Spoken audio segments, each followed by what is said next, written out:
મોરબી જિલ્લામાં છેલ્લા કેટલાક દિવસથી સતત વરસાદ વચ્ચે મચ્છુ ડેમ સંપૂર્ણ ભરાઈ જતા 2 દરવાજા 2 ફૂટ ખુલ્લા મૂકવામાં આવતા નીચાણવાળા તટીય વિસ્તાર નદી કાંઠે ન જવા તંત્ર દ્વારા તાકીદ કરાઈ છે.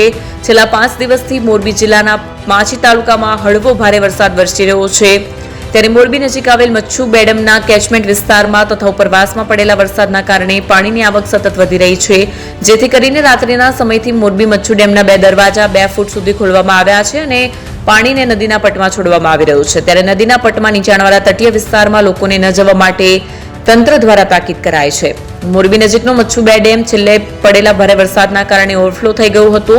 ત્યારબાદ છેલ્લા 5 દિવસથી જે હળવો ભારે વરસાદ મોરબી જિલ્લાના પાંચી તાલુકામાં વરસી રહ્યો છે, તેમાં ખાસ કરીને મોરબીના મચ્છુ ડેમમાં કેચમેન્ટ વિસ્તાર તથા ઉપરવાસની અંદર જે વરસાદ પડી રહ્યો છે તેના કારણે મચ્છુ ડેમમાં સતત પાણીની આવક વધી રહી છે, જેથી રાત્રિના સમયથી મચ્છુ ડેમના 2 દરવાજાને 2 ફૂટ સુધી ખોલવામાં આવ્યા છે અને પાણીની સતત આવક જારી હોય ડેમના 2 દરવાજા ખુલ્લા મૂકવામાં આવતા મોરબી માળિયાના કુલ 29 ગામના લોકોને તંત્ર દ્વારા તાકીદ સાથે સાવચેત રહેવા તાકીદ કરાઈ છે.